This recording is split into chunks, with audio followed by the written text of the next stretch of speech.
Pooja and I'm an academic clinical fellow, and I'm here to go through how you can really make concise, targeted and efficient answers for the Specialised Foundation Programme Whitespace questions. This is one of 2 videos to really go through how you can get down to the basics of curating a fantastic answer and then making it specific so that you stand out in your application forms. So let's go through some of the top 5 things to bear in mind. The first thing that you should do, especially at this stage, is make a list of everything you want to include. Now that might be lots of research papers you may have authored in or co-authored in, or letter to the editors that you may have, or presentations that you've done before, or teaching series that you've conducted. Anything that you want to include, start making a list so that it's easier to then pick and chop those kind of things to put into the specific Whitespace questions that they've set out this year. Also, don't forget any clinical achievements you might have. You may have had an award for distinction during your medical school, or you won in a clinical case presentation at your local hospital, or during your medical school careers, you've won at a conference that you've published at. These are all really important things that you shouldn't forget on. Even though you're applying to be an academic doctor as part of the SFP, you're applying first and foremost to be a safe clinical doctor, and so those clinical achievements should really shine through. The next thing to do is to get everything down on paper, and don't be too focused on the word limit of 250 words per question. And the reason I say that is because lots of students start cutting right from the outset, and actually they don't include some of the most important things that they wanted to. So write everything down, and then whilst you go through reviewing it, and whilst we review it for you, we can then help you cut out the things that add no value and no substance to your answers. A lot of our tutors are experiencing now reading these, and so we can really tell you what sounds great and what is actually great. And so make sure you keep everything down and then cut right at the end. The next thing to ensure, which might sound obvious, is that you write it yourselves. Lots of people use answers from the internet or things other students have used before.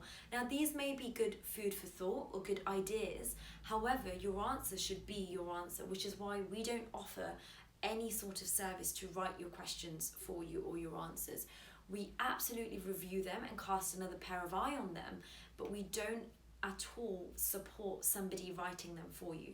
So please try and prevent that, and also prevent plagiarism, as all of these applications are run through anti-plagiarism softwares. Next, the best thing you could do is ensure with every answer you tailor it back to a clinical outcome. So in the Good Medical Practice, or the GMC outcomes for doctors, all of the kind of outcomes that you need to be a safe practicing doctor are listed, and these apply for those who are becoming SFP doctors and those who are not going down the academic route for foundation training. So when your answers are therefore critiqued, they will be also expected to meet the standard of the GMC and the Good Medical Practice, therefore, because you are first and foremost a doctor. And so ensure that when you do write in those Whitespace questions, you are looking at the person specification from the UKFPO website and making sure you're hitting those kind of buzzwords. You don't need to verbatim include them, but you should be coming across as if everything you have done and the experiences that you're including are setting you up to be a great foundation doctor. So do bear that in mind. Now, it might have been a long time since you've written an application form. For me, it was my personal statement for medical school, and actually this is significantly different. So instead of the 4,000 characters of prose, this is 250 words per question of complete, specific, concise examples. Now, the system we follow at Step to Med, and it works very efficiently, is point, example, summary, or reflection. So give the point in a concise sentence about what you're going to then address, and give a backup example to evidence the point that you're making. Then give a reflection or a summary statement to really show how this is going to make you a better educator or a better teacher, a better team worker in the future as a doctor, a better team worker as an academic doctor, or a better leader and clinician. make sure you do always relate it back to the thread of SFP you're applying to. So if the question is, why will you be a great team worker, link it back if you're applying to an academic or clinical research post. Why will you be a great team worker within that academic team and the clinical team? If it's for medical education, how will you be a great team worker within that education team and the clinical team? The reason I say this is because lots of people forget the clinical side of things, and they're very fixated on why they're going to be a great clinical research student, why they're going to be a great academic doctor in the educational leadership threads of things. But remember, 5 of your rotations will still be based in clinical, and so you need to show them that you're great at balancing both, and all of this links into those outcomes on that person's specification. So let's go through one of the questions on this year's Whitespace questions. We'll go through how to curate an answer, and hopefully this gives you a springboard to really get on with preparing the rest of your answers. Remember, we do provide a review service, so you can email hello@steptomed.co.uk.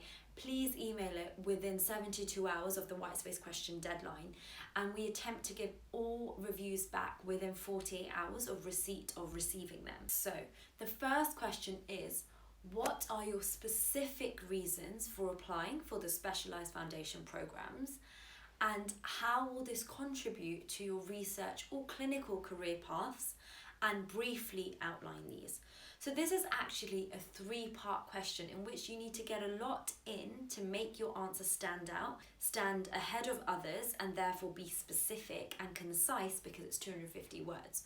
So the first part of the question is, what are your specific reasons for applying for the specialised foundation programmes? So generic reasons and very basic reasons would be because you like academia, you've done it through medical school, and also because it can make you a better doctor. Now, some of you may have already included them, but that's what I'm trying to say. This is not specific as the question's asking. So why are they specific reasons to you? So the first thing you need to think about is, why do you want to be a better doctor if that's what you think you become by doing academic medicine with clinical research? Because of patient outcomes maybe. Or why do you want to be a better educator?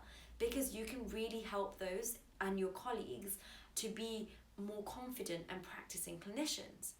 Now, the way you make your answer specific is to use an example that you have already done during medical school, and that now makes your answer original and adds authenticity to it and doesn't sound like a generic answer. And finally, how does this supplement your career and research plans? Now, I know they say or, but if you can, I try and include both, because you are aiming in foundation training at least to be an academic clinician, not just an academic and not just a clinician. I hope that's given you some insight, and the next video goes through a couple more questions on the Whitespace questions this year. So please subscribe to our channel and keep watching.